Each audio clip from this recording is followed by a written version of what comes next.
Hello everyone, it is Jayden and welcome to The Alpha, the show where we talk about the hottest topics in pop culture and sports. If you enjoyed this video, be sure to hit that like button on the video, and if you enjoy my commentary and myself truly as always, be sure to tap that subscribe button and to hit that notification bell to get notified when all my videos go live. I love you guys so much. Peace, love, and positivity always, y'all. See ya.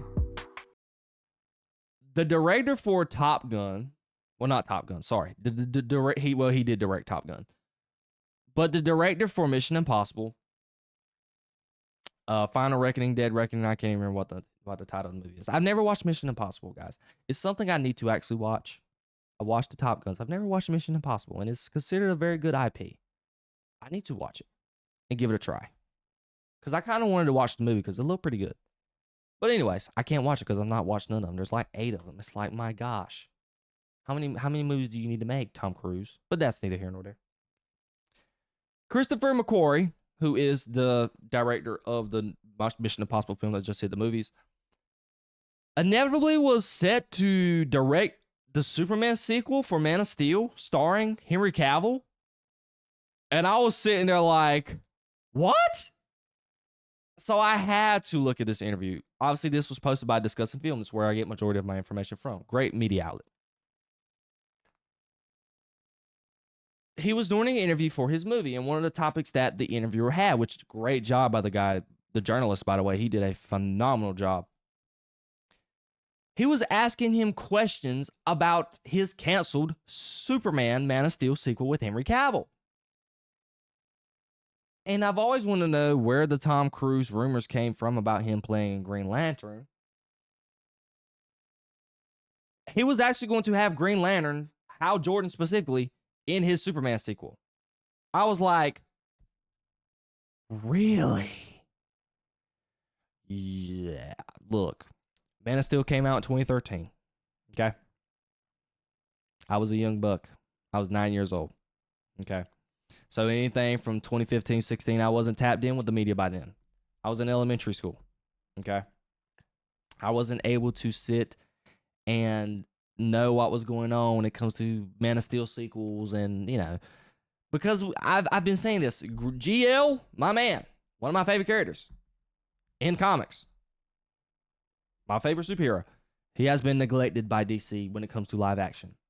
Ever since they had his movie, I don't even remember when it came out. I want to say it was 2012-ish, 2011, I think, is when they made that movie starring Ryan Reynolds. It's like Green Lantern was blackballed by DC. He wasn't in the DCEU.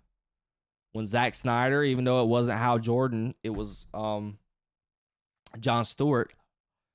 Even when he was going to put him in the film, WB didn't want to do it. And they'd rather put Martian Manhunter in there. They made a Shazam movie before they made another Green Lantern movie. Aquaman started becoming a focal point. Flash. I was sitting here like, my lord, did Green Lantern fall off the face of the earth? But anyways, we're getting too far off topic. But essentially, my man here, Christopher McQuarrie, was set to have GL in his upcoming Superman sequel. And he made a lot of comments, which I watched the interview. He didn't really go into a lot of detail about what he had in the movie. He specifically was talking about like the first 5 minutes that he was going to have filmed, where he was really talking. You could tell the guy is a filmmaker because his storytelling and the way he was explaining everything was far past my expertise. Okay, the guy was a very smart fella. But he had this quote to say. He said, and I quote, "I suddenly realized how they had amazing similarities, which also allow for amazing conflict and an amazing universe expanding." And when he was describing it in the interview, he made it sound like that he was going to do Superman versus Green Lantern. And I was like, oh my God, sign me up. Henry Cavill with GL, Hal Jordan, when it was possibly going to be Tom Cruise, because that's all Christopher McQuarrie does movies with is Tom Cruise. He's basically Tom Cruise's buddy. They're partners in crime. I was sitting there like, dude, that could have been glorious. Because I said this, there's no way on God's green earth there was no reason why Superman and Henry Cavill didn't get a sequel to Man of Steel. Because till this day, I don't care what nobody says. Argue with your mama. Man of Steel is the best DCEU movie they made. I don't care what nobody says. It was better than Justice League the Snyder Cut. It was better than the first Aquaman. It was better than Aquaman 2. It was better than Wonder Woman 1. It was better than Wonder Woman. Definitely better than Wonder Woman 2. Wonder Woman 2 was the worst movie they ever made. Better than Shazam 2. Better than Shazam 1. And it was better than Batman v Superman. Okay? I don't care. From story, well, maybe not story to a certain degree. But as far as protagonists, antagonists, supporting characters, action, CGI, VFX, everything all together put in one, it was the best quality movie the DCEU had and made. I will die on the hill saying that. And I uphold that opinion wholeheartedly. And just the mere fact that we could have had GL with Tom Cruise and Henry Cavill, do you know how much money that could have made? Whoo! Holy cow. Just wow. Absolutely wow. That could have made a crap ton of money. It's disappointing. And the way he was describing it, he just made it sound so epic. Guys, I can't even describe what the man said because it was just so smart. You could just tell he just knew exactly what he was talking about. And I was saying like, man, we were deprived. WB, what are we doing? What were we doing at the time? How did you not greenlight this project? Tom Cruise, Henry Cavill. With this man, and I looked at his past work. He's got some he's had some high quality movies and high reviewed movies that he has made. I think he only had one film that was considered rotten by Rotten Tomatoes scoring metric. And his expertise, he sounded like he described Superman to a T along with Green Lantern. Wow. Such a disappointment.